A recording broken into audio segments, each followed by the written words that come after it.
차야내 치득하에 치득하에 렐로 렐로 렐로 내좀 마음이 사래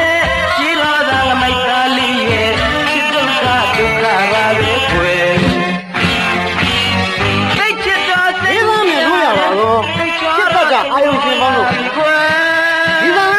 ဖွားသူက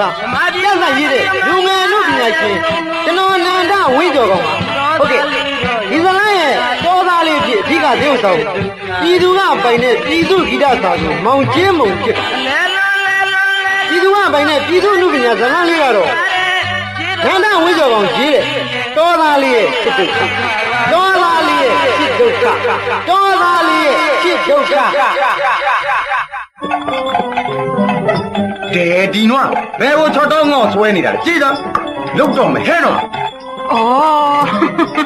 ပြေးပြေးလဲမောင်းသားမှာတကယ်ရဲ့ဒီမှာခါးတွေလဲနာလာပြီကွ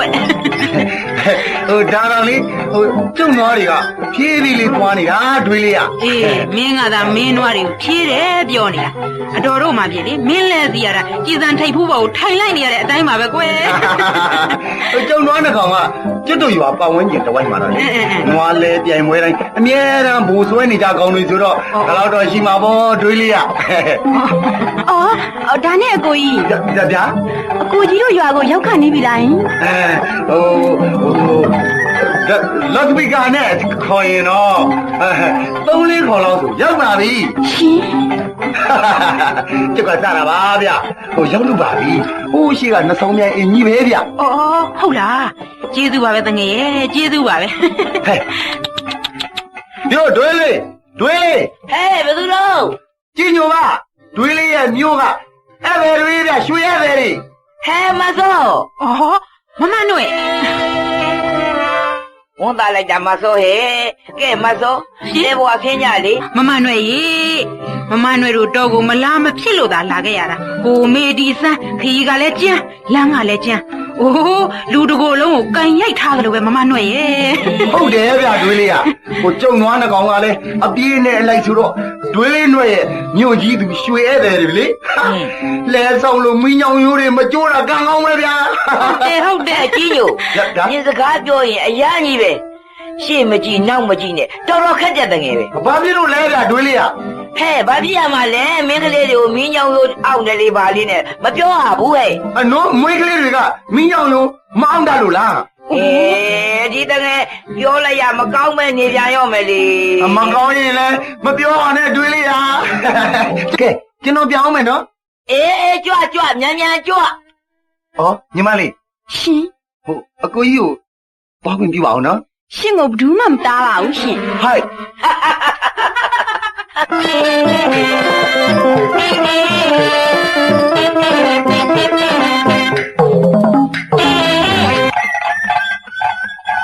ဟဲ့ဘုရားဘယ်ဟိုတဝေထိုးနေပြန်ပြီလဲဒီနွားပေါက်ကြော်ဟာနော်ပေတိပေကတ်နဲ့နပိန်သူလူခွေလှုပ်ချင်နေပြန်ပြီကြည့်တော့ဟဲ့ပြောကိုချင်းယူခင်ဗျားလဲဘယ်ကပြန်လာတာလဲဗျအောင်နေမှာလားဟုတ်ပါဗျာငါသင်္ဘောသိတ်ကိုသွားတာကွာအလားဟိုသင်္ဘောသိတ်မှာတော့လေဟဲ့မင်းတို့အိမ်အလဲလာတဲ့မြို့ကဧည့်သည်တွေနဲ့တွေ့လို့ငါလက်ကြုံတင်လာခဲ့သေးတယ်ဟာကိုလူရဟုတ်လားကိုချင်းယူတကယ်ပြောတာလားအေးဟုတ်တယ်မင်းအမေကတော့လေမှားလိုက်သေးတယ်ကိုလူရလူကမောဧည့်သည်တွေရောက်နေလို့တဲ့ခက်မြန်ပြန်လာခဲ့ပါတဲ့ဗျဟုတ်ကဲ့လားအေးအမေမဘုံထောက်တော့ကျွန်တော်မွေးထားတဲ့ကြက်ကလေးတွေတော့ညခုံးလုံနေပြီပြိုကိုချင်းညိုလုံတော့အောင်မမြို့ကြီးကလာတဲ့ဧည့်သည်တွေကလေအေးလေအချောအလှတွေဗျကိုလူရအိမ်ကြတော့မှမြို့ကြီးသူမျက်နှာမြင်ပြီးအမေရေနွားပေါ်ကျွေးမယ်ဗျနွားပေါ်ကျွေးမယ်ဗျမဖြစ်သေးနဲ့ဗျကိုချင်းညိုကလည်းဗျလူအထင်မစမောသားမှနဲ့ဗျမင်းမဟုတ်လို့လားတကောင်လဲနဲလို့ဗျ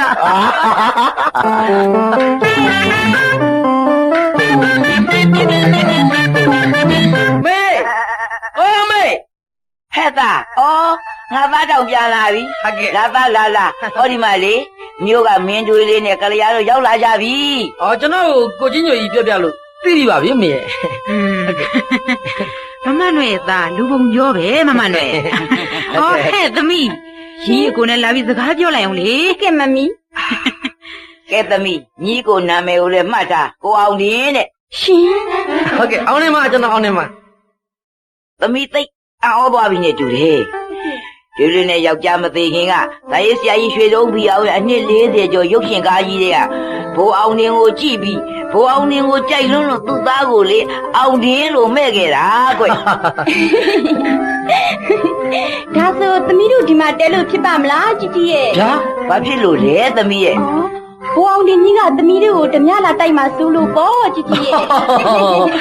ကျုပ်ကဓမြတိုက်ဖို့နေနေတာပါဗျာရံပြည့်ရင်တော့မှထွက်ပြေးလို့ကျုပ်တို့ရွာကကျုပ်ကိုလေတတိခဲကြီးလို့ခေါ်ရတာဗျာတကယ်ပါ ဟဲ့သား ဗျာ ဒါလေးရေမိုးမချိုးခင်ဟိုကိစ္စလေးလုပ်လိုက်ပါဦးကွယ် ဟာဗျာအမေကလည်းဗျာကိုတော်တော်ကတခါအခုတခါဆိုတော့တားကျက်ကလေးတွေကုန်တော့မှန်းပြရ ။အိုးမမနွယ်လူလေးကိုဘာတွေလောက်ခိုင်းနေတာလဲ အော်ဘာမှမဟုတ်ပါဘူးမသောဟဲ့အကဲပါသားရဲ့ဒီကနောက်ဆုံးမှာနောက်ဆိုရင်လေသားရဲ့အကောင်လေးတွေကိုမေမေလေး ဟာမမေကလည်းဗျာပြောလိုက်ရင်နောက်ဆုံးမှ ဟောသားတယ် နောက်ဆုံးဧည့်သည်လာတိုင်းတားမွေးထားတဲ့ကြက်တော်လုံးချက်ကျွေးရလုံးပြောင်းတော့မယ်မေရ ဟောတော်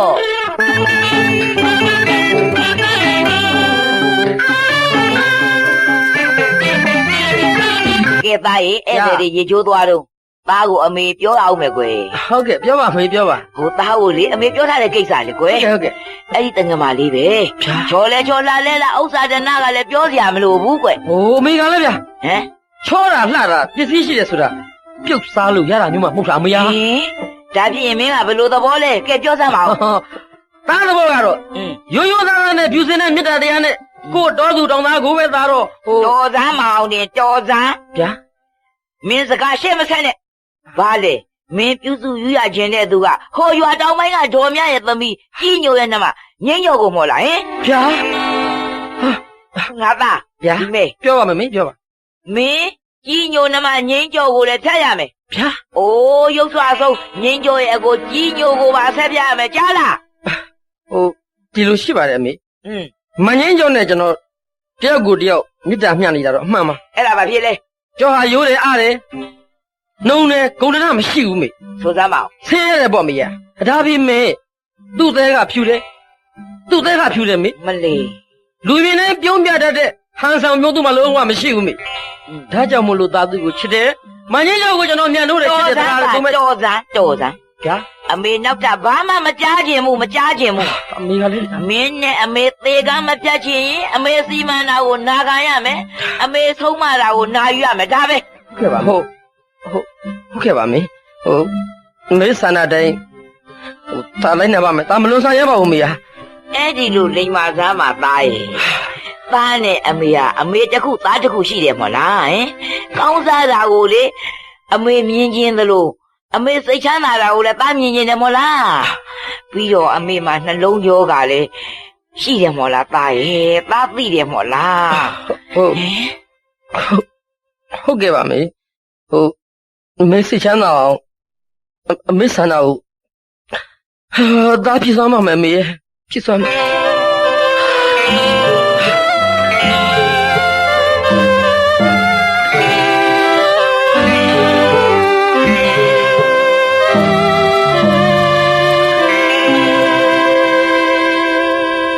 ဟိုပေါ်ရဲ့အကွယ်မှာလာနေတာကြောက်နေတူတယ်ကြောက်တူကြောက်လာရင် ဟုတ်ပါတယ်ကိုရင်ကြော့ပါ အောင်မလေးဝန်တာလိုက်ခါကြော့ဟဲ့ဟိုကြော့ထွက်လာပါမလားလို့ပူလိုက်ရတာ မေလာမယ်ဆိုလာမှာပေါ့ကိုရင်လေကဲဘာတွေများအရေးကြီးလို့လဲပြောတော့ကြအဖေနဲ့အမေနဲ့နိုးလာလို့ကြောက်ကြနေဦးမေရှ ဟို င် ကြော့ကလည်းကွာဒီလိုကြော့ရဲ့ဟိုလေ ပြောပါ အခုကိုမေကဟိုမြို့ကြီးသူတယောက်နဲ့ဟိုပေးစားကိုစစ်ဆက်နေပြီကြော့ရဲ့မရှင်းနဲ့ကြော့မရှင်းနဲ့ကြော့ကိုချစ်ရင်တခါတည်းခိုးရလိုက်ခဲ့ပြီတော့ဒါပဲ အိုးကြော့ခုရတော့မလိုက်ပြရစီနဲ့ကိုရင် ဟမ် နော် ကြော့ကိုနောက်ကိုခိုးရမလိုက်ရင်တော့ကြော့နဲ့ကိုနဲ့ဒီသက်ဝေးကြလိမ့်မယ်ကြော့ဒီသက်ဝေးကြလိမ့်မယ် ခက်လိုက်တာကိုရင်ကြော့ဘလို့ကြမ်းမှလဲပြောစမ်းမအောင် ဟိုချစ်တယ်ဆိုရင်တော့စွန့်ရမှာပေါ့ကြော့ရဲ့ဟုတ်လား ကဲဘယ်တော့လိုက်ရမှာလဲ အခုည အိုးဟိုခုညတော့မလိုက်ပြရစီနဲ့ကိုရင် ဟမ်ဒါဖြင့်ကက်ဖေးတော့ကညကွာ ဟမ်က ရွာဦးကဖျားပွဲညာ ဟိုးဒါမှရွာဦးကဖျားပွဲမှာအညစ်ကတော့အရက်ထဲမှာလူတွေရှင်းနေမှာပေါ့ကြွယ်ဟုတ်ပလား အေးလေဒီလိုဆိုလဲလာမွန်းတဲ့ချိန်ရောက်တော့ကြော့တို့အိမ်နောက်ပြီးဝယုံပြီးမှောင်ရိပ်ကလေးမှာကိုရင်စောင့်နေနော်ကြော်စင်းလာတယ်ဟုတ်လား အာဝင်းသာလိုက်တာကြွယ်တိတ်ဝင်းသာတာပဲလောကကြီးမှာလေအောင်နေနောက်ထပ်ဘာအခွင့်ရေးမှမတောင်းကျင်တော့ဘူးကြော့ သွားပါကိုပူကြီး တကယ်ပြောတာပါကြွယ်တကယ်ပြောတာပါ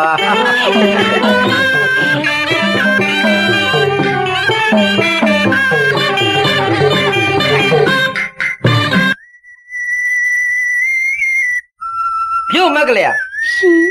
ဟာအမေကသမင်းစားအခေါ်လွတ်လိုက်လို့ပါမက်ကလေး ကိုအောင်တင်ရဲ့ကလေးရဆိုလဲပြီးပါတယ်ရှင်အခုတော့မကလေးရတဲ့ကလေးရလို့ပဲခေါ်ပေါ့နော် ကောင်းပါပြီခလေးကောင်းပါပြီကလေးရဲ့ အခုလိုတိုးရဲ့တဘာဝနဲ့ရင်းနီဥရုရဲ့အလှပတွေကိုကလေးရကြည့်ပြီးစိတ်ချမ်းမြေလင်းလို့ငင်းနေမိတာပါရှင် တော်တော်ဝါအလှပေါက်ကိုကလေးတကယ်ပဲနှစ်သက်သလားဗျ အိုးဘယ်လိုမီးလိုက်တာလဲကောင်းကြီးရဲ့ကလေးရရဲ့ရင်ထဲမှာမရှိတဲ့စကားတွေကိုလှုပ်ကြမ်းပြီးမပြောတတ်တာအမှန်ပါရှင် ဟဲ့လားဟုတ်ပါတယ်ကလေးရဲ့တော်ဆိုတာရွှွနွေဘွက်တွေကြက်တွေနဲ့မြင်းမကြီးရဲ့လမ်းကြမ်းတမ်းခက်ထန်လုံးလို့ အိုး ကလေးတယောက်ထာဝရရှောက်လန်းနိုင်ပါမလားလို့စိတ်ပူလို့ပါကျုပ်ကတကယ်ပြောတာပါ တောကိုကလေးရနှစ်သက်ပါတယ် ဟုတ်ကဲ့ ဒါပေမဲ့တောကိုချစ်ရုံပဲချစ်နိုင်တယ်ကလေးရတောမှာတော့ထာဝရမနေနိုင်တာအမှန်ပါကောင်းတယ်ရဲ့ ဟောဒီမှာကလေး ရှင် တော်ဆိုတာခင်ဗျားတို့မြို့ကြီးသူမြို့ကြီးသားတွေအနားယူအပန်းဖြေစရာများခင်ဗျားတို့မှတ်နေသလား အိုး ဟမ်ကျုပ်ကလေးကိုရှင်းရှင်းပဲပြောမယ် ပြောပါ တောသားကိုယူမယ်လို့ကြံရင်တောကိုလည်းချစ်မယ်လို့စိတ်ကူးပါတောကိုလည်းမျက်နှိုးပါမယ်လို့စိတ်ကူးပါ အိုး စိတ်ကူးပါ ကောင်းတယ်လေမြို့သူကိုယူမယ်လို့မှန်းရင် ဖြတ် မြို့သူကိုချစ်မယ်လို့စိတ်ကူးပါမြို့သူကိုမျက်နှိုးမယ်လို့စိတ်ကူးပါ ကျုပ်ကမြို့ကိုမချစ်ပါဘူးဗျမမျက်နှိုးပါဘူး မဖြစ်လို့ လို့မပြောပါဘူးကလေးဒါမဲ့ ပြောပါ မြို့ကိုချစ်ပါတယ်ကျွန်တော်မျက်နှိုးပါလေချစ်ပါတယ်ဒါပေမဲ့မြို့မှာကကျွန်တော်နဲ့သဟဇာတဖြစ်မယ်အဲ့လိုဘယ်မှလည်းပြော ဘာဖြစ်လို့လဲ ဟမ် ဘာဖြစ်လို့လဲ ကျွန်တော်ကဖောင်တိန်မကင်တတ်ဘူးကလေးဒဇင်းမဲကင်တတ်တဲ့ကောင်ဦးနောင်နဲ့စဉ်းစားပြီးညာနာလှုပ်သားဘဝနဲ့လှုပ်အားမပြနိုင်တဲ့ကျွန်တော်ဒါပေမဲ့ကာယလှုပ်သားဘဝနဲ့စဘာဆိုင်ပြောင်းဆိုင်မြေဘင်းစိတ်တဲ့ဒေါသလေသမားလှုပ်အားပဲကျုပ်ကပြနိုင်လေတော့က ဘာဖြစ်လဲပြောပါဦး မျိုးကိုချစ်ပေမဲ့တောကိုတော့မပြစ်နိုင်ပါဘူးကလေးရေးမပြစ်နိုင်ပါဘူးခမရ ဒါဆိုလဲကိုအောင်ဒီနဲ့ကလေးရ ရှင်းပါတယ်ကလေးရဲ့အရှင်းကြီးပဲဥစ္စာဗျာဆင်မြောင်ကြီးသွားရဆင်မရင်သာမလိုက်ပါနိုင်တော့လေ အိုးစင်မရင်သာသွားရစင်ကြောင်ကြီးလိုက်တင်လဲလိုက်ရမှာပဲရှင် ဟာလား ရေကြီးရမျက်နှူရဆိုတဲ့စကယ်ပုံရှင်ကြားဦးတယ်မဟုတ်လား ဟိုသေခြင်းနဲ့ကြာတော့ပြောင်းသလိုဖြစ်နေရင်ကိုမကလေး တရားမပြောင်းတကောင်းမဖြစ်ပါရှင် ဟိုဘူနေပြေကြားနေမြဲပဲကောင်းပါတယ်ကလေးရဲ့နော်ဟုတ်တယ်မလားဒါပဲကောင်းပါတယ်ဗျာ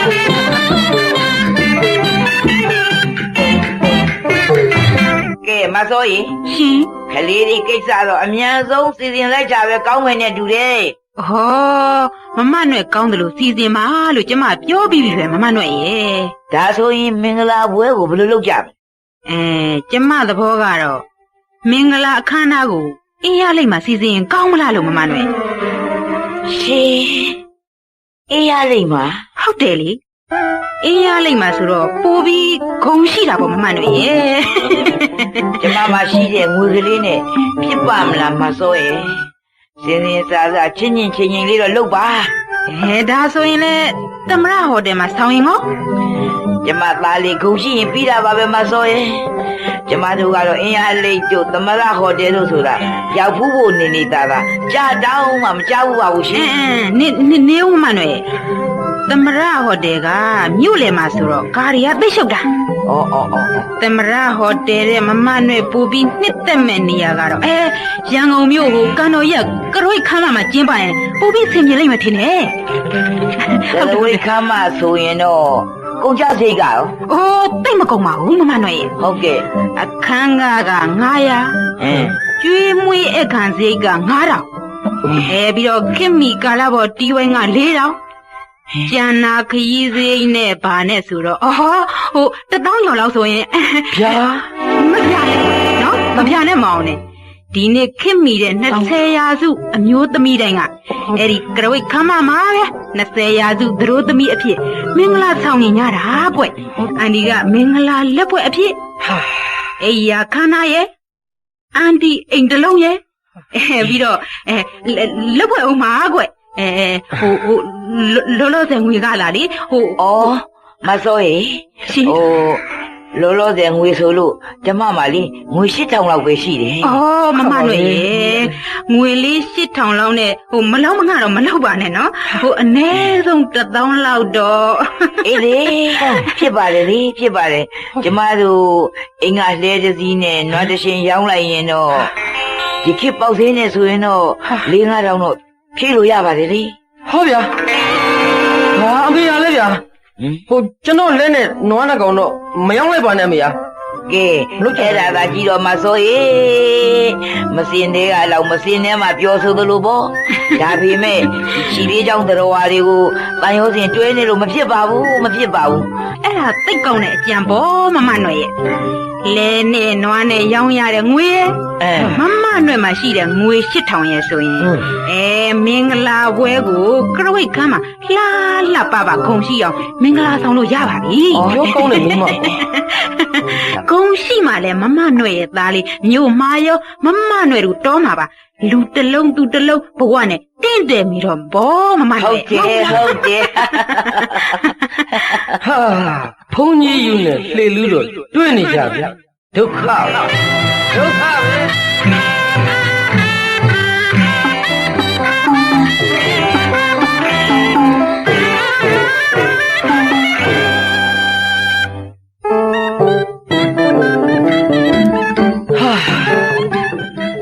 ဲကြော့ငါသိချစ်တဲ့ကြော့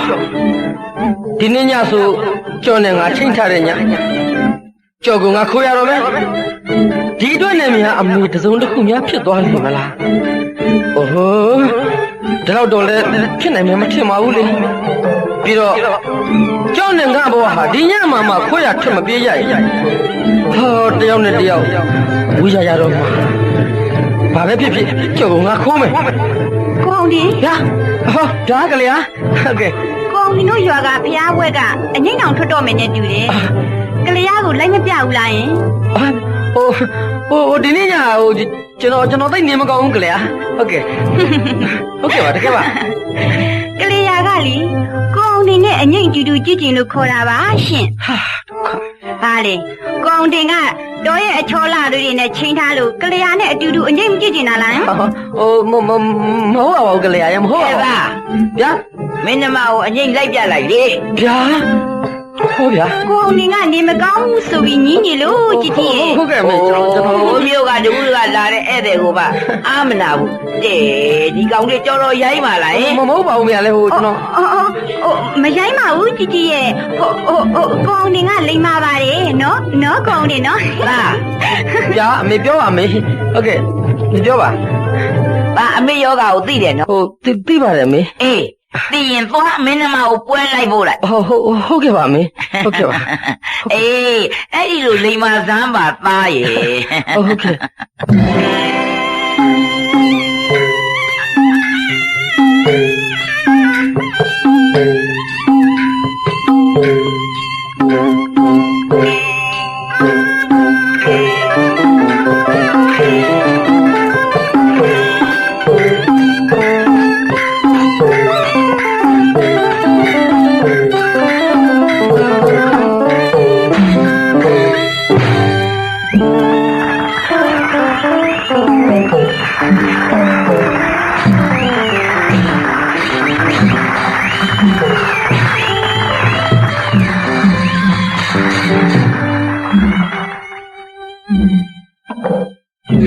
ဒီဘက်ကကိုလေဦးလားခင်ဗျရုပ်ကိုရွှေပါရှိပါခင်ဗျ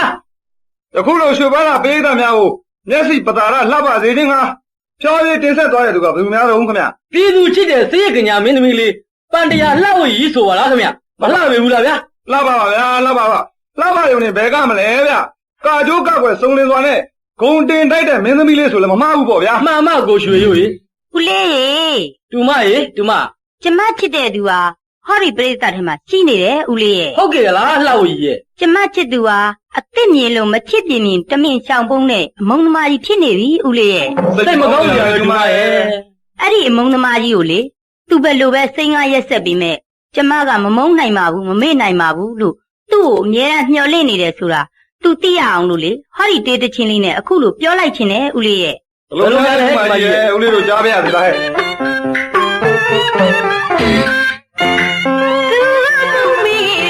ကျမကတော့မမုန်းနိုင်မမိနိုင်ရတဲ့လုံးစုံလိုပါတိုင်းခုကိုပဲဖြစ်တွေ့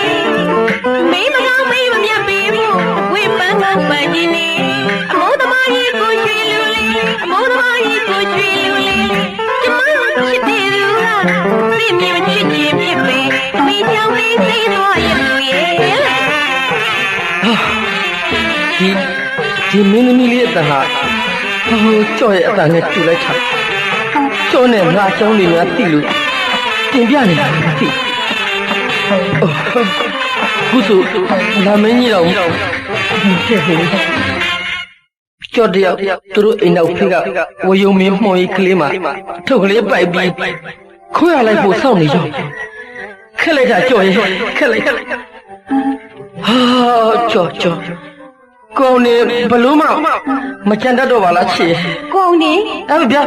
ကန္နာတော့ကိုအောင်တင်စိတ်ညစ်နေပြီနဲ့တူတယ် ဟောမညစ်ပါဘူးကလေးဟောကျွန်တော်မညစ်ပါဘူးဟိုကျွန်တော်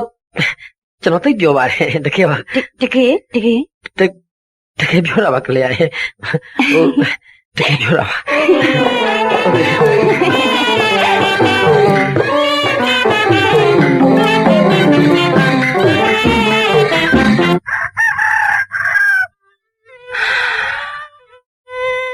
အော်ကိုအောင်တင်ကြော်လို့တော်သူအရင်အဆိုင်ကုန်းကြီးမတူလို့မေ့ပြစ်လိုက်ပြီမလားကိုအောင်တင်ကြော်ကိုအောင်တင်ချစ်ပါတယ်ဆိုတဲ့အချစ်မြို့ကြီးသူအကျော်အလားလောက်တော့ချစ်နိုင်မထင်ပါကြော်စင်ရည်ကိုအောင်တင်ရဲ့မြို့ကြီးသူချစ်မှာချမ်းသာတယ်ပြီးတော့ကျော်အနေဆုပ်တယ်မြို့ကြီးသူမမကရွှေထုတယ်မြဘဝဆိုလို့ကိုအောင်တင်ကျော်လာမခုနိုင်တော့ဘူးကျော်ကိုအောင်တင်ချစ်တဲ့အချစ်ကလေးကိုအောင်တင်သာကုန်တင်မယ်ဆိုရင်ကျော်ရဲ့နှလုံးသားနဲ့ကျော်ရဲ့မေတ္တာတရားကိုစတဲ့ပြီအချစ်ပလင်မှာရွှေတင်ပူဇော်ဝင်ပါလေကိုအောင်တင်ဟောရွာဦးကျော်ကလေးတဲ့တောင်ခေါင်းနေပြီတော်ကြအမီနိုးလာလို့ငါ့ကိုမတွေ့စိတ်ပူနေဦးမယ်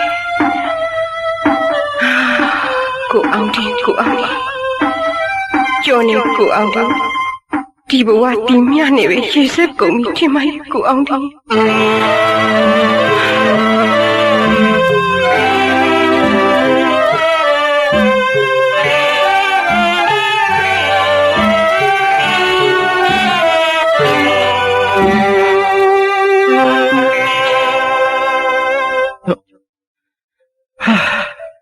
ငါ့ကိုများသူစိတ်နာနေပြီလားမသိပါဘူးဘာပဲဖြစ်လေ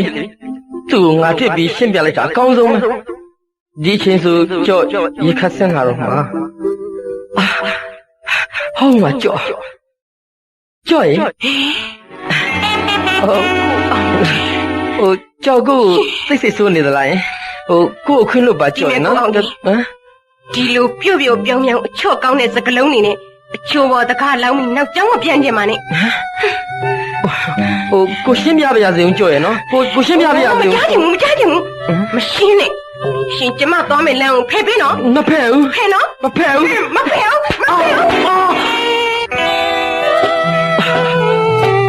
ရိုက်ပါကြော်ရရိုက်ပါငမိုက်သားကိုပါရိုက်ဆုံးပါပါလေအချစ်ဆုံးကြော်ရမင်းလေးရဲ့ရွှေလေဘဝတော်လူလေးနာသွားမှဆိုလာပါလေကွယ်ဒီပြောရပါချစ်ရိုက်မဲ့ရိုက်ရဲ့ဒီမဲ့ကြော်မစဲ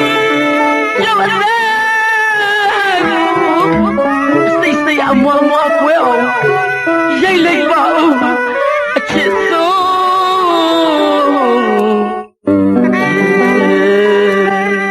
ဟောဒီမှာငွေ1000တီး ဟုတ်ကဲ့ဟုတ်ကဲ့ လူရင်းနဲ့ကျမတို့လာတော့1000 2000ထပ်ယူလာခဲ့ဦးမယ် အော်ဟုတ်ကဲ့ဟုတ်ကဲ့ကောင်းပါပြီမမနွယ်ရေ ကလေးကပြန်တော့မယ်နော် ဩဟုတ်ကဲ့ပါကလေးဟာ ကိုအောင်ဒီမြို့မှာနေနိုင်ပါမလားယင် ကျွန်တော်ကြိုးစားပါမယ်ကလေးဟာ ဟုတ်ကဲ့ ကဲတင်မမမီပဲနေဦးမယ်လှည့်ပေါ်တက်တော့နော် ဟုတ် ကျွန်တော်ဖက်ရပါလေ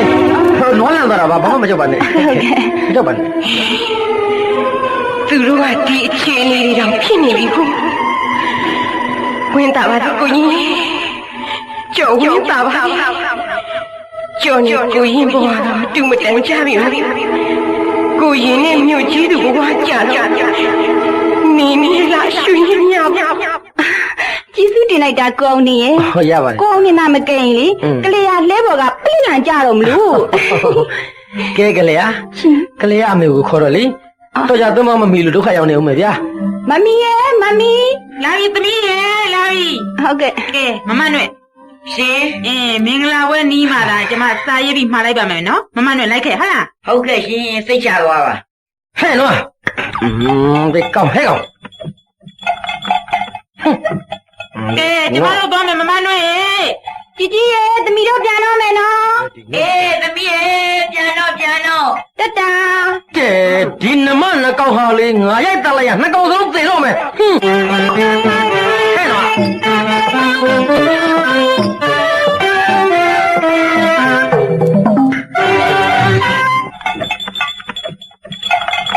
ဟဲ့နော်ပေကတ်ကန်တေဂျီမီတူဟာဟမ်ရွာကိုနေမဆောင်ခင်ပြန်ရောက်ချင်ကမှာခွာဟမ်ကြော20ရာစုမင်္ဂလာတူသားကြီးနဲ့မှလာတွေ့နေတာ ကိုမခနဲ့ပါနဲ့ကြော်ရဲ့ ကျမခနဲ့တာလားရှင်ကစိတ်ငားတာလားဆိုတာကိုပြန်ပြီးမေးကြည့် ကြော်ပြောရတယ်အကုန်လုံးမားနေပြီကြော်ကိုရှင်းပြပါရစေကြော်အဲ့လိုမဆွဆွဲပါနဲ့ကို ဟိုတုန်းကတော့ကြော်လို့အိမ်နောက်ပင်ဝင်ရုံမှောင်ရိပ်ကလေးအောင်မှာကြော်နေတူတူတိတ်တိတ်ချစ်စကားလေးတွေဆိုရတာ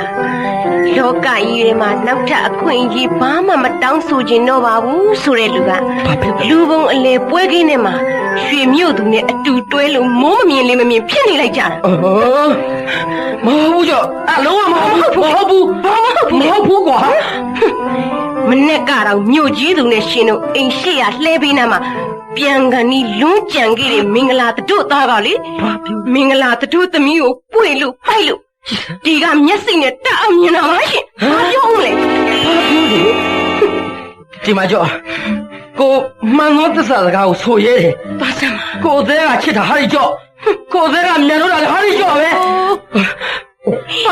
မ ရှာမအယိုးမရှိတိုင်းပောက်တက်ကရစကားတွေပြောမနေစမ်းပါနဲ့ရှင်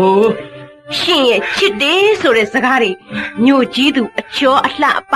မမအတွက်ပြောစရာမရှိပဲဖြစ်နေပါဦးမရှင် ကြော်ကောင်းမြတ်တာကမစော်ကားနဲ့တော့အဲ့လို လှုပ်ကောင်းနေကြောက်လှစမ်း မလှုပ်ဘူးကြော်မလှုပ်ဘူး မလှုပ်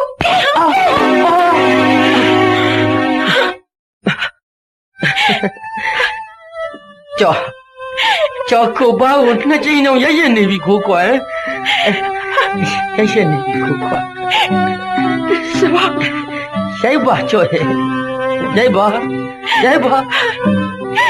ရှင်ကိုကျမမုန်းနေသိလား မုန်းပါကြော်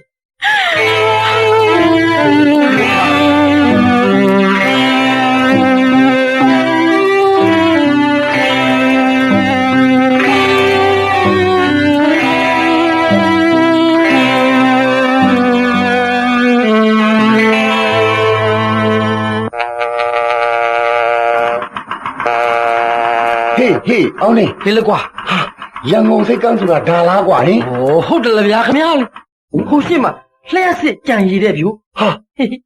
လျှက်စစ်ကြံရင်ဆိုတော့ပိုက်ဆံပိုးပွင့်နေရအောင်မေဟာ โอ้တောင်းမတောင်းလဲမထူးပါဘူးဗျာကိုကြီးညိုလာစမ်းပါဗျာ လာပါခွေးဘာရေးတော့လဲခင်ဗျာမေးကြည့်ပါ ဟိုလျှက်စစ်ကြံရည်ဟိုနှစ်ခွက်တောင်းရှင်တယ်ခင်ဗျာတစ်ခွက်ဘယ်လောက်လဲခင်ဗျာ ဒီချက်ပါခွေးဒီချက်ပါ တ လျှက်စစ်ကြရင်တော့ ဟုတ်ပါလေကိုကြီးလျှက်စစ်ကြရင်စစ်ပါ လျှက်စစ်ကြရင်လေ ကဲနှစ်ခွက်ကဲနင်းကျန်ရပါဘောရဲ့ကျန်နှစ်တရိုးကြီးပဲ ဟင်အောင်လေမင်းမြို့ကြီးမမနဲ့လေမင်္ဂလာဆောင်ပြီးတော်မှာပဲနေမလားမြို့တက်နေမှာလားကွာဟင် ဟောကျုပ်ကတော့ကျုပ်ကိုမိုးတဲ့တော့ကျုပ်ချစ်တဲ့တော့ကျုပ်လုတ်ကင်စားတော့တတ်တဲ့တော်ထဲမှာပဲနေချင်တာပေါ့ဗျာဒါပေမဲ့လို့ လက်စစ်ကြရင်ရပြီကိုကြီးလက်စစ်ကြရင် လက်စစ်ကြံ ဟုတ်ကဲ့ ဟုတ်ပြီ လျှက်စစ်ကြရင်သူကွ ကဲကိုကြီးညိုရဲ့ ဟင် လက်စစ်ကြံရောအပြတ်တော့ပလဲစမ်းထူးဆန်းဆန်းတော့ကျုပ်တို့နေမဝင်ခင်အရောက်သွားမှာဗျာ အေးကြိုင်တော့ဤတော့ ဟောဗျာ ဟာအောင်လေ ဗျာကိုကြီးညို လျှက်စစ်ကြရင်ဆိုပြီးတော့ဝါပါ ဟု လေ တ်ကဲ့ဗျာကျုပ်တော့ဖူးတဲ့ရိုးရိုးကြံရင်လိုပါပဲလားဟမ် အေးကွာ စမ်းကြည်စမ်း ဒီကောင်လေးတို့တော်သားဆိုပြီးတော့သိလားလျှက်စစ်ထဲမပေးဘူးနဲ့တူတယ်ဟာ ကဲလူတွေလှုပ်တာပဲရမလဲဟဲ့ခါတဲ့လာစမ်းမအောင်လာစမ်းမအောင် ဟုတ်ကဲ့ဘာလို့ရှိပါလဲကို ကြ ကြီး ည်စမ်းဒီမဲ့ ဟုတ်ကဲ့ မင်းတို့ကဒုနှစ်ယောက်ကိုတောင်းသားပုံနေဆိုတော့ညာရုံးလို့ရမှာမဟုတ်လားမဟုတ်လားဒါမဟုတ်လို့မရဘူးခင်ဗျမင်းကြံရင်ခွက်ထဲမှာလျှက်စစ်လုံးဝမပါဘူး ဟုတ်တယ်သွားစမ်းငါတို့ကြံရင်ခွက်နှစ်ခွက်စလုံးတွေကိုလျှက်စစ်များထည့်ခဲ့ ဗျာဒီမဒီလေးမင်းတို့ပါလေငါတို့ကိုတော်တာဆိုပြီးညာနေတာလားကွယ်လက်စစ်လုံးဝမပါတဲ့ကြံရည်တို့မတော့ချင်ဘူးကွယ်ကြံရည်တွေကိုလက်စစ်ထဲများထည့်ယူခဲ့အာဂါပဲထားမကြပဲထဲမကြည့်ပြပလီတက်လိုက်မယ်ဘာရမလဲတော်တာတဲ့ကွယ် ကျက်ဖို့သိကောင်းတာပဲဗျာရှက်လျှောက်ဘလောက်များရှက်ခွဲဦးမလဲမသိဘူးပြုံးမဖြစ်ဘူးကျုပ်တို့သုံးမိကငါပြီးတော့ကလျာတို့အိမ်ကိုအမြန်သွားမှဖြစ်မယ်ပြုံး ဟုတ်တယ်ကွာဟုတ်တယ် ဟုတ်တယ်နော် ငါလည်းဒီအပတ်ရွယ်ရောက်လာတာလေတခါမှဘိန်းသုံးဘိန်းရှိတဲ့ကာမစီဘူးသေးခေါ်ကွာ ကျုပ်ခေါ်မယ်နော်ပြောသုံးမိဟဲ့သုံးမိ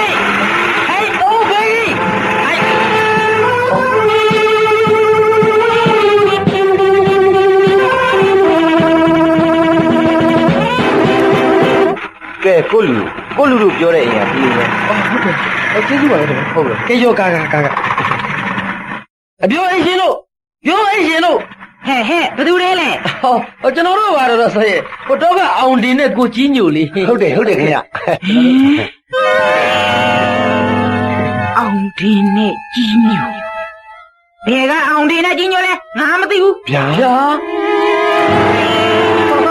ဟုတ်အလဲရောက်ကဒေါ်မင်းနဲ့တော့အောင်တယ်မှာတော့ဆိုဟာလေဗျာဟောဒါနဲ့ဟိုကလျာတယောက်ကိုမမြင်ပါလားနေကောင်းလားနေကောင်းလား ဟေးဒီမဲ့ တော့ဆိုဟဲ့ ပိုင်စိုးပိုင်နေနဲ့ငါအိမ်မောအရန်တက်လို့မဖြစ်ဘူး ဗျာ ငါနေတို့ပြောတဲ့ဒေါ်စားလည်းမဟုတ်ဘူး ဟုတ်ဗျာ ဘယ်ကတော့ကမင်းနဲ့လဲငါလည်းမသိဘူးအခုငါအိမ်ဘောခက်မြင်ဆင်းဟာ ဟာအောင်ဒီပြတ်တာတော့စပြီကွာ အေးကွာ မမီဟဲ့သမီးတိတ်နေစမ်း တော့ဆိုရလေဗျာ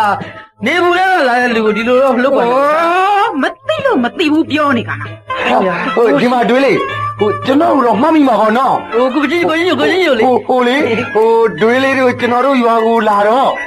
ကျွန်တော်လဲနဲ့သင်းမောသိတ်ကနေပြီးတော့ရွာရောက်တင်ခေါ်ခဲ့တဲ့ကြီးညိုလေး ကြီးညိုဟုတ်ကဲ့ ဟုတ်ပြီမို့လားတော်လေး သူသိမအောင်တော့ရာရာဆဆ ဟုတ်ဗျာ ဗျာ ဒီမဲ့တော့ဆို ဘာတော့ ကျုပ်တို့ခင်ဗျတကယ်ပဲမမှတ်မိတော့ဘူးလားဟမ်ကလျာကရောကျုပ်ကမမှတ်မိတော့ဘူးလားဟိုကရောခမ်းမမင်္ဂလာဆောင်မဲ့20ရာစုသူတို့သားလောင်တော့ကအောင်တင်လေဗျာဟမ်ကျုပ်အိမ်ရဲ့လေရဲ့နွားရဲ့အကုန်လုံးရောက်ပြီးတော့ငွေတစ်သောင်းပြစ်လိုက်တာမမှတ်မိတော့ဘူးလားမသိတော့ဘူးလားခင်ဗျာ ရှင်းဒါမှမဟုတ်အခုတော့လူမင်းလို့တော့မမမိကြဘူးမခေါ်ချင်ကြဘူးတော့ဘူးလားဘလို့လဲခရတော့ဟဲ့ဒီမှာကလျာပွဲကင်းထဲမှာတော့ကလျာနဲ့ပွဲကြည့်တာပျော်ရည်လားလို့မေးတာကလျာမို့လို့ဘာလို့လဲပြောသမောခင်ဗျာ မမီကိုကောင်းဒီဟဲ့ကောင်မရှင်းမဆန်းနဲ့အိမ်ထဲကိုဝင်နေစမ်းဟုတ်ကဲ့ဟဲ့ဒီမှာ ဗျာ မင်းတို့ငါအိမ်ကိုလာပြီးစော်ကားမော်ကားလုပ်နေတာဘယ်ကငွေတက်တော့လဲငါမသိဘူးမင်းတို့နဲ့ငါနဲ့လည်းဘာမှအကြောင်းမရှိဘူးအခုငါအိမ်ဘောကဆင်းသွားကြဒါပဲ ဟုတ်ကဲ့ အောင်ဒီအချင်းတွေကဆက်နေရှုပ်ကုန်နေမဲကွာလာကွာပြန်ကြပါစို့ကွာ ဟိုမပြောင်းဘူးကိုချင်းညို ဟင် ကျုပ်မပြောင်းဘူးဗျာဘယ်နဲ့ဗျာကျုပ်မရှိတာသူတို့ တောင်းသွားတဲ့ဒီမဲ့ကျုပ်နွားနဲ့ဖက်ယုံထားတဲ့ငွေပြန်ရမှကျုပ်ပြန်မယ်ဒါပဲ ဟာမဟုတ်လိုက်တာခင်ဗျာမင်းကလည်းဒုက္ခပါဘူး ဒီမဲ့တော့ဆောဒီမဲ့တော့ဆောကျုပ်တို့ကိုအိမ်မောကဆင်းစေခြင်းရင်ကျုပ်မေကြီးကကရဝိတ်မှာခမည်းသမီးနဲ့ကျုပ်ကိုမင်္ဂလာဆောင်ပေးပါမယ်ဆိုပြီးတောင်းထားတဲ့ငွေ1000ပြန်ပေးဘာပြောတယ် ကြားတဲ့အတိုင်းပဲလေဒီမဲ့တော့ဆောကျုပ်တို့လဲချမ်းတော့လဲအိမ်ကိုပါမတန်းအပြုတ်ခံပြီးတော့ရောင်းပေးလိုက်တဲ့ငွေ1000ကိုပြောနေတာနားလေလားခင်ဗျာခင်ဗျားသမီးကိုလည်းကျုပ်မလို့ခြင်းဘူးဒါပဲဒါပဲကရဝိတ်ခမ်းမမှာလည်းကျုပ်မင်္ဂလာမဆောင်ခြင်းဘူးဒါပဲဒီမဲ့ ပြော ဒီမဲ့ ပြော မင်းငါအိမ်ပေါ်လာပြီးဘာတော်ကားမော်ကပြောနေတာလေကိုစင်းစားမစင်းဘူးကျုပ်မစင်းနိုင်ဘူးနော်ခင်ဗျားတို့ကကျုပ်တို့တောင်းသူတောင်းသားတွေကိုနွားတယ်ဆိုပြီးတော့အတော့အားတယ်ဆိုပြီးတော့နော်ငွေကိုအလိမ္မာနီးနဲ့တောင်းတတ်ပေမဲ့ကျုပ်တို့ကလည်းအမိုက်ခံပြီးတောင်းရမှာပဲဒါပေမဲ့တော့ဆိုကျုပ်တို့ကအသေးနှလန်းကိုဇလီပါတုံးလို့ခုတုံးလုပ်ပြီးပခုံးမော်ထန်းတင်တတ်ပေမဲ့လို့ခမရတို့စိတ်နေသဘောထားကြတော့တန်လန်းလို့မဖြောင်တန်းဘူးမြင့်လို့ချောင်းလို့ကောက်ကွေတစ်လို့ဝါလို့လိမ့်နေပတ်တယ်ညရတယ်ဖာကောင်းတယ်ခင်ဗျားတို့ ဒီမဲ့ ပြော မင်းငါအိမ်ပေါ်လာပြီးမို့ကျိုးမြစ်ချိုးနဲ့ဘာဖြစ်လို့စကနာလာထိုးနေရတာလဲငါလေငါတို့ပကိုးရောက်ငါလေငါတို့ပကိုးရောက်မင်းတို့ငါအိမ်ပေါ်ကမဆင်းဘူးလားဆင်းမလားဒါပဲ ဆင်းနိုင်ဘူးဗျာမဆင်းနိုင်ဘူးဗျာဒါပေမဲ့ကျုပ်တို့ငွေ1000ရမှဆင်းနိုင်မယ်ဒါပဲခင်ဗျာ ဆင်းတော့ မဆင်းဘူးဗျာ ဆင်းလို့ပြောနေ မဆင်းဘူးဗျာမဆင်းဘူးဗျာဒါပဲမဆင်းဘူး ဆိုဒီမှာလာကြပါဦးရှင်လာကြပါဒီမအိမ်ကနှုတ်ချစီနေတော့ပါရှင်ခင်ဗျာ အောင်လေပြေးရပြေး ဘာလို့မကြုံပြရမပြေဘူးကိုကြီးမပြေဘူးဗျာဘယ်နဲ့ဗျာကျတို့ဒါနမ မင်းမပြေးငါတို့ပြေးရအောင်လေပြေးရ မပြေရမှာ ဟာခင်ဗျားတယောက်နောက်ဘေးထွက်ပြေးသွားပြီဟဲ့ ဟုတ်လိုက်ကြပါလိုက်ပြီးမှဒါမေးပြီကွာမေးပြီဟာ ဒါမဲ့ကျုပ်တည်းမဟုတ်ဘူးနော်ခင်ဗျားတို့ကျုပ်လူကောင်းတော့ကျုပ် မလို့ရုံးကွာကြိုက်နေပြန်ပြီ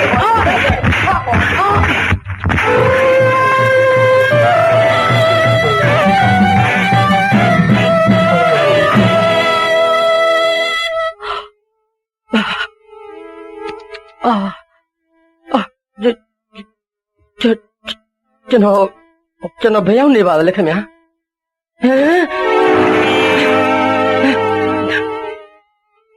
ကျွန်တော်လည်းမလဲလက်ထက်ကြီးနေပါလားဗျာဟုတ်တယ်မိတ်ဆွေဟုတ်တယ်ခမည်းမနေ့ကဒေါ်စောအိမ်အနုချမ်းစီးမှုနဲ့ပတ်သက်ပြီးအရက်ကဝိုင်းရိုက်လိုက်ကြလို့စိတ်ုံတင်ထားရတယ် ဗျာ ကျုပ်ကခမည်းကိုစောင့်နေတဲ့တာဝန်ကျရဲကြပ်ပါ ကျုပ်ကိုဖတ်ထားရတာပေါ့နော်ဟုတ်လားဖတ်ထားရတာပေါ့လား ဟုတ်တယ်ဗျာဟုတ်တယ်ကဲမိတ်ဆွေခမည်းသိမ့်မလှုပ်ရှားပါနဲ့ခမည်းကိုကဒဏ်ရာတွေသိမ့်မပြောက်သေးဘူးဗျာ ဟုတ်ဒီမဲ့ခင်ဗျာကျွန်တော်လေကျွန်တော်မခိုးတော့မတိုက်တတ်ပါဘူးဆရာရဲ့ကျွန်တော်မိဆုံးဖခင်သားသမီးပါခင်ဗျာဟုတ်ကဲ့ရိုးသားသားလုတ်ကင်စတော့နေတဲ့ဆင်းရဲသားလယ်သမားပါခင်ဗျာကျွန်တော်ထောင်ရကြနေဦးမလားခင်ဗျာဆရာကျွန်တော်ထောင်ရကြနေဦး ခမည်းကိုပိုင်နဲ့ကျူးလွန်မှုအနုချမ်းစီးမှုပုံမှန်နဲ့တရားစွဲထားတယ်ဗျပြီးတော့အဲ့ဒီကဝိုင်းဖမ်းတဲ့ရက်ကွက်ကလူကြီးတွေကလည်းမိတ်ဆွေကိုသူ့အိမ်ပေါ်မှာဖမ်းဆီးရမိကြောင်းထွက်ဆိုထားလေတော့ဗျာမနေနဲ့ရုံးတော်ကတရားဥပဒေအရဆုံးဖြတ်ပေးပါလိမ့်မယ်ဗျာ ဟုတ်ဗျာ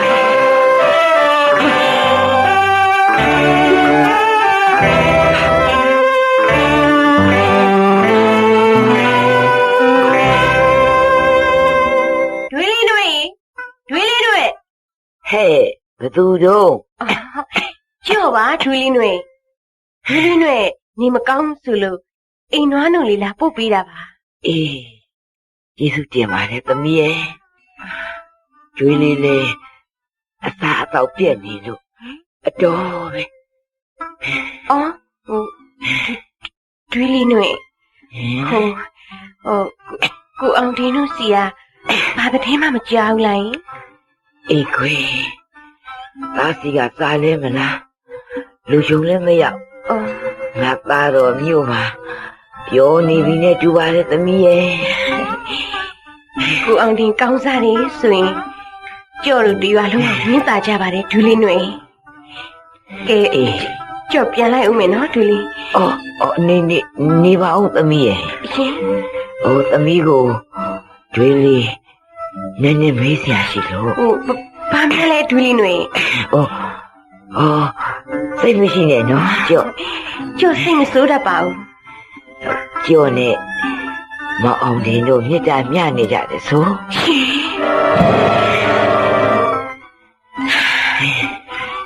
ကြော်မလိန်ချင်ပါဘူးဒူးလေးຫນွေ ဒါဖြင့်ဟုတ်တယ်ပေါ့နော် ဟုတ်ပါတယ်ဒူးလေးຫນွေ ဒီလိုဆိုဒွေးလေးကိုသမီးကျော်လေးသိနာပါပဲနော် ဒွေးလေးຫນွေအပေါ်ကြော်ဘလို့မှမအောင်မေးပါဘူးဘာဖြစ်လို့မေးရတာလဲဒွေးလေး ပါနဲ့မျိုးကကလျားဆိုတဲ့မင်းကလေးနဲ့ပိစားလိုက်တော့ပါနဲ့ကျော်တို့ချက်ချင်းကို ဒွေးလေးမောနေပါမယ် ဒွေးလေးခွဲသလိုဖြစ်နေတာပေါ့ ဒွေးလေးຫນွေကခွဲတာမဟုတ်ပါဘူးဘဝအခြေအနေကခွဲတာပါကျော်တို့ဘဝကပစ္စည်းဥစ္စာကုန်တနာမကြွယ်ပဲကူ ဒီလိုမပြောဟန်နဲ့သမီးလေးရဲ့ဒွေးလေးငွေမလို့မဟုတ်ပါဘူးဒါပေမဲ့ ကျော်သဘောပေါက်ပါလေဒွေးလေးမိဘတိုင်းကသားသမီးတိုင်းကိုကောင်းစားစေခြင်းနဲ့စံထားဘူးကျော်နားလေပါလေကျော်လေလေကိုချစ်သူအတွက်အနစ်နာခံရမှာပေါ့ လိမ့်မလိုက်တဲ့သမီးလေးရဲ့ ကိုအောင်တင်ရောဒွေးလေးຫນွေဦးပါကျော်စိတ်မနာပါဘူးမုန်းလည်းမမုန်းပါဘူး ဒွေးလေးကိုစိတ်မနာဘူးဆိုလို့ဝန်တာလို့မဆုံးပါဘူးသမီးလေးရဲ့ ကဲဒွေးလေးຫນွေကျော်ပြန်တော့မယ်နော် ကောင်းပါပြီသမီးလေးကျော်သဘောထားကြည့်ပါလားသမီးလေး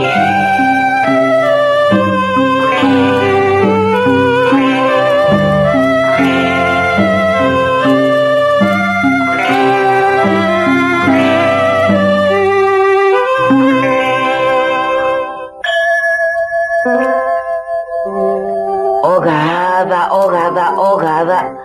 ကာယကံဝစီကံမနောကံဒီဟုသောကံသုံးပါးတို့ဖြင့်တပ္ပဒေါသခတ်သိမ်းသောအပြစ်တို့ကိုပြောက်ပါစေခြင်းအကျိုးငှာ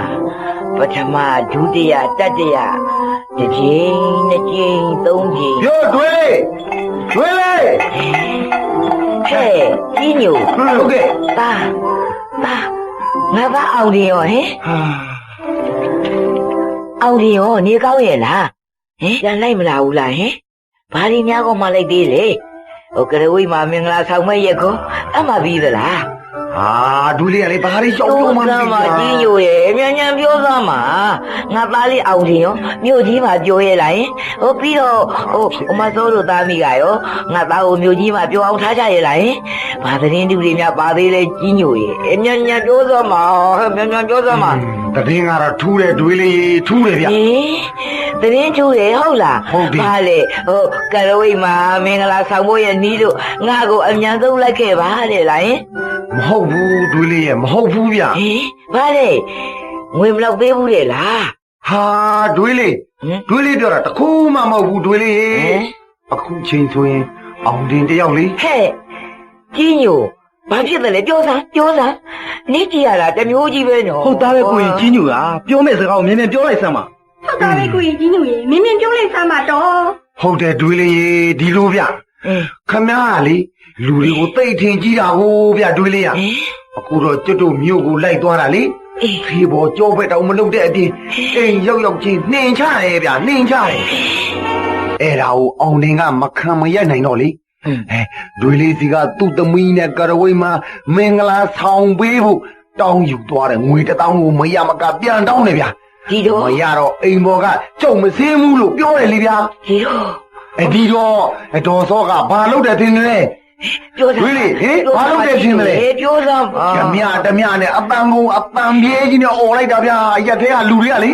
ဟာကြီးပြိုသလိုဝိုင်းပြီးអော်လာကြတာပေါ့ဗျာ ဖေလောက်ကြပါဦးကွယ် မောနေပါမယ် ဒါသားလေးခုလောက်ဆိုရင်ဒုက္ခရောက်နေပါပြီမောင်ကြီးညို့ရဲ့ အော်ဒုက္ခပါ မ ပဲ င်း ကို ကြီး ကြီး လေးကိုကေပါဦးကွယ်မင်းကြီးလေးကိုကေပါဦး ကျွေးလေးတတိထားပါဦးကြောက်လို့ရှိပါသေးတယ်ကျွေးလေးရေနော်ကျွေးလေးနော် တွေ့လေရန်ကုန်ကိုလိုက်မယ်ရန်ကုန်ကိုလိုက်မယ်အခုလိုက်မယ် အိုးကျွေးလေး ပါရဲ့ဒါ ကျွေးလေး ပါလူလေ အိုးဒုက္ခပါပဲ အောင်နေဒါ ကျွေးလေး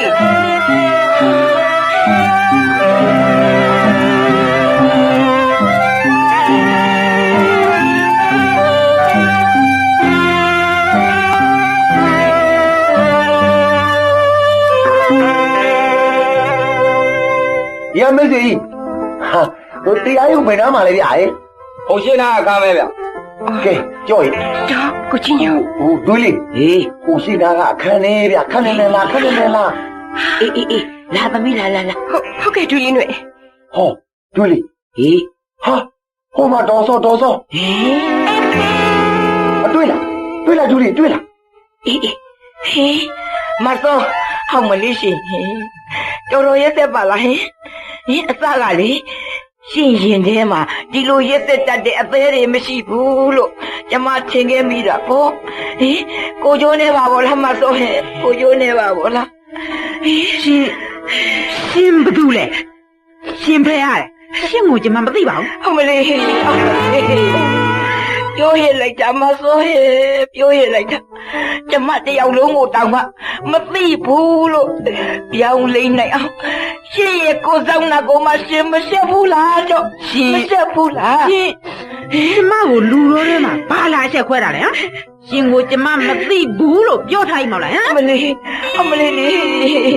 ငွေကိုလည်းလေလူကိုလည်းဒုက္ခပေးဘာသမီးချင်းကိုချင်းမစားတာတွေ့ကျမတို့တောင်းသားတွေကကိုလိုသူလိုပဲရိုးရိုးသားသားခင်မမိခဲ့တယ်ရိုးရိုးသားသားပဲယုံခဲ့မိတယ် မောနေပါမယ်ကျွေးလေး အခုတော့ရှင်ညက်နာပြောင်တိုက်ပြီးတော့ပြောင်လို့လာကြည့်လားဟင်ပြောင်ကွယ်ပြီးတော့လေညင်းတာကျုပ်လေကျုပ်အလုံးမဆုံးပါဘူးဟဲ့ဘလူးမကြီးရဲ့ ကျွေးလေးနဲ့ ဟောဒွေလေးဟိုမှာအောင်လေးကိုလေဟိုရဲလေးခေါ်ပြီးရုံတော့လာပြီဒွေလေးရဲ့အောင်ဗျာ လာအမလေးရပြစ်လို့လာကြီးလားသား ကိုအောင်ဒီအမေကြောက် ကိုအောင်ဒီ အမေ သား အမေဘာဖြစ်လို့လိုက်လာရတာလဲအမေရဲ့ အမလေးသား ဟဲ့အမေ သားလေးအမေမလိုက်လို့ဖြစ်ပါမလားသားရဲ့အမေမလိုက်လို့ဖြစ်ပါမလား ကိုအောင်ဒီ ကြောက် နေကောင်းနေနော် ကိုနေကောင်းပါလေကြောက်ကြောက်ကိုစိတ်မနာဘူးနော် ဘာဖြစ်လို့စိတ်နာမှလဲကိုအောင်ဒီအပေါ်မှာလေကြောက်ဖေးဘဝပဲရောက်မစိမ့်ကားပါဘူးရှင် ကြောက်ရဲ့ ဟေးတကယ်ကြီးအောင်လေးမင်းလက်ထဲမှာလဲလက်ထပ်ကြည့်ရပါလားကွာတိတ်မကောင်းတကယ်ကြီးဒီမှာရော့မင်းတက်ကြတယ်လေကောင်းရင်တော့လေငါတော့ကယူလာခဲ့တယ်စတကယ်ကြီးအဝသားတော့သိလားစားတော့မှာကွာ ကျုံမစားချင်ပါဘူးကိုကြီးညိုမစားချင်ပါဘူးဗျာ စားတော့ ကျုံမစားဘူးဗျာ တို့ဒီမှာမဲဆို မစားဘူးဗျာ အလူစွမ်းကျွေးနေတာမဟုတ်ဘူးဗျ ဗျာ ယုံတရားသူကြီးယုံ ဟုတ်ကဲ့ တိုးတိတ်လို့ပါ ဟုတ်ကဲ့ တရားကြည်ရင်ချက်ချတော့မသိလား ဟုတ်ကဲ့ ဟုတ်ကဲ့ပါခင်ဗျာဟိုကျွန်တော်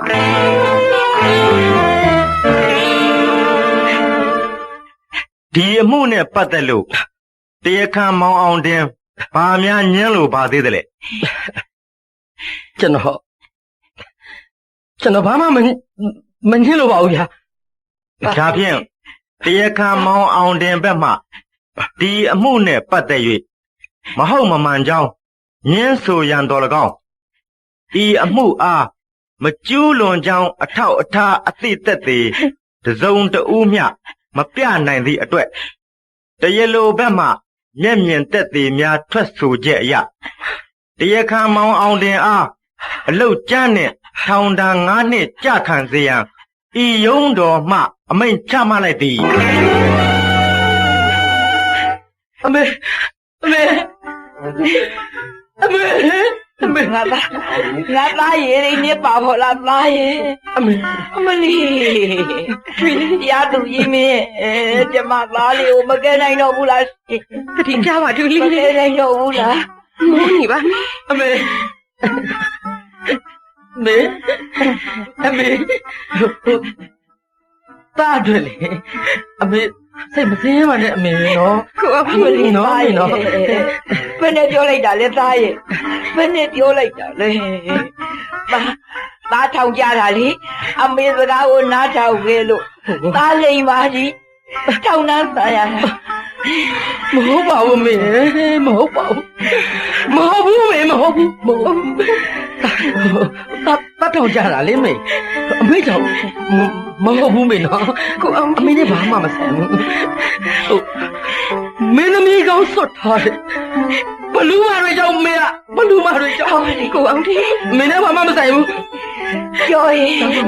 တွေ့လိကေပါအိုး တတိကြပါဒူလီနွေနော်ဒူလီနာမှာကြွရှိပါတယ် အမေတော့ကိုပြန်มาတော့အမေကိုကြီးတို့အမေကိုပြန်ခေါ်သွားကြဗျာပြန်ခေါ်သွားကြ မသွားဘူးဒါပါခေါ်သွားကြောက် အမေမသွား အမေကိုခေါ်သွား ငါမအနာကဘေးမှမသွားနိုင်ဘူး ဒူလီ အမေစကားကိုနားထောင်တဲ့သားဒုက္ခမလေးအမလေးသားရဲ့ ဒူလီ မေပြန်มาတော့မေတော့ကိုပြန်มาနော်မေနော်မေနော်မေနော် မပြ ဘာလို့ချစ်တယ်မလားမေပြန်มาနော်မေ မပြဘူးအမေမပြဘူးအမေငါပါလေကောင်းစားတာကိုမြင်လွန်းလို့သင်ခဲ့တာပါသား ဒူလီ အမေသိနေတာလေဝေဒနာဖြစ်ပါပြီသား မဖြစ်ပါဘူးမေမဖြစ်ပါဘူး ကျမသားအစားကျမကိုဖမ်းကြ အိုးဒူလီ ကျမကိုဖမ်းကြပါ အေး ရဲ့ သွားမလို့လေဒူလီ ကျမသားလေးကိုပြန်လို့ပေးကြပါ မောမေ ကျမသားလေးကိုပြန်လို့ပေးကြပါ ပါပါမေ သားရဲ့ ဝေးတတိထား သား အမေ တတိကြပါ သတိထားပါမေနော်မေနော်သတိထားနော်မေနော် သားအမေ အမေ မချီတော့ဘူးသားရဲ့ ဒူလီ အမေမပြေနိုင်တော့ဘူး ဒူလီမောနေပြီ သားရဲ့ အမေသ ဒူ တိ လီ ထားလေ တော့မောနေပြီ သားရဲ့ ဒူလီ ဝေးလေ အမေ ဝေးလေခေါ်ရတော့ အမေ ဒူလီကိုလုံးမရ အမေကျွန်တော်အမေတမရှိတော့ဘူးကျွန်တော်အမေတမရှိတော့ဘူးအမေကဆိုလာကြည့်လားအမေကဆိုလိုက်တာအမေအမေ အောင်လေစိတ်ကိုထိမှာ မျိုးကြီးကိုအမေရောက်ရင်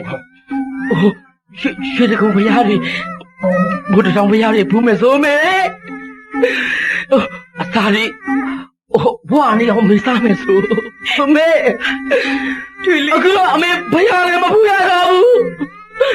အသာလေးလည်းဝအောင်မစားရတော့ဘူးပေါ့မေအမေတာကိုကုန်ရှိနေခြင်းနဲ့အမေတာဘွားညို့ကြီးပါတင်းနေစေခြင်းနဲ့အမေ ခုတော့ဒါလို့ညိုကြီးမှလည်းမတင်နေနိုင်တော့ဘူးမေဒါညိုကြီးမှလည်းမတင်နေနိုင်တော့ဘူးအမေမျောမှန်းတဲ့ကရဝေးမှလည်းဒါမင်္ဂလာမဆောင်ရတော့ဘူးမေဒါမင်္ဂလာမဆောင်ရတော့ဘူးတွေ့လေအမေဘာလူဆိုကြီးဘဝနဲ့ အောင်လေးတတိထားပါ ထောက်တော့ဆန်ခဲ့ရပြီလေမေထောက်တော့ဆန်ခဲ့ရပြီမေဒါသိချစ်တဲ့အမေနဲ့ဒါရဲ့ဒီတဲ့မှာဝေးရပြီအမေဝေးရပြီအမေရဲ့ ကဲတရားခံကိုအောင်တင် ပြဗျာ ခမ ्या ကိုတနာလဲတနာပါတယ် ဟုတ်ကဲ့ အားလဲအားနာပါတယ်ဗျာ ဟုတ်ကဲ့ ဟိုးရှိရရုံးရှိမှလေ အချုပ်ကားစောင့်နေတာကြာပြီ ဟုတ်ကဲ့ သွားကြပါစို့ဗျာနော် ဟုတ်ကဲ့ပါခင်ဗျာကိုအောင်ဒီကျွန်တော်မျိုးကျွန်တော်ဝါကြည့်ပြစေခင်ဗျာနော်ဒုက္ခအမေ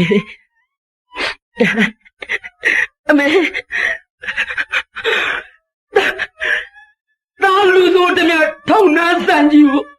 ထားကြည့်ပါဦးမေထားကြည့်ပါဦးမေ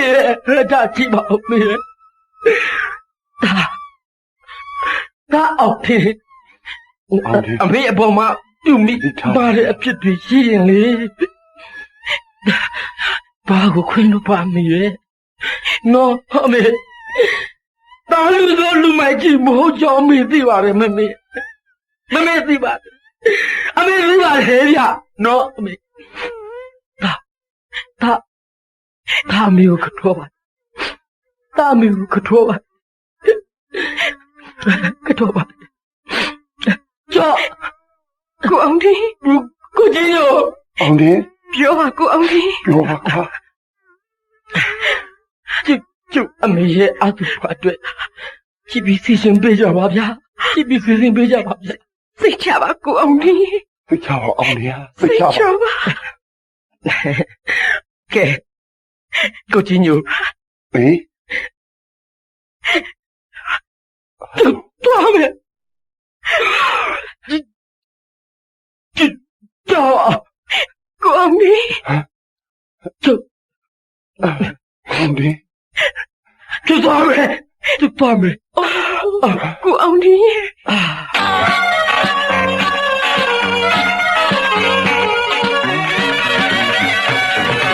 စိတ်ချစ်တော်စိတ်ငြိမ်းရတယ်စိတ်ချောတော့စိတ်မောရပြီကွယ်ဗမာပြည်မှာကလေးတမများတာရလုံးခင်မယ်သောတာကြီးတော့ရောက်ချကြတဲ့ချစ်ဒုက္ခရဲ့အလဲလိုငဲကြမမီရှာတဲ့ရှင်းတော်သာမိုက်သားလေးရဲ့ချစ်ဒုက္ခပါပဲကွယ်စိတ်ချစ်တော်စိတ်မောရပါတော့စစ်ဘက်ကအာယုရှင်မောင်းလို့ကွယ်ဒီသားကိုဝေးဖွားသူကတက်ဆိုင်ရည်တဲ့လူငယ်လူပညာရှင်ကျွန်တော်နန္ဒဝိကျော်ကောင်ဟုတ်ကဲ့ဒီသားရဲ့တော်သားလေးဖြစ်အဓိကရုပ်ဆောင်ပြည်သူကပိုင်တဲ့ပြည်သူဂီတစာကိုမောင်ကျင်းမုံဖြစ်ပြည်သူကပိုင်တဲ့ပြည်သူလူပညာဇာတ်လေးကတော့နန္ဒဝိကျော်ကောင်ရေးတဲ့တော်သားလေးရဲ့ဖြစ်ဒုက္ခတော်သားလေးရဲ့ဖြစ်ဒုက္ခ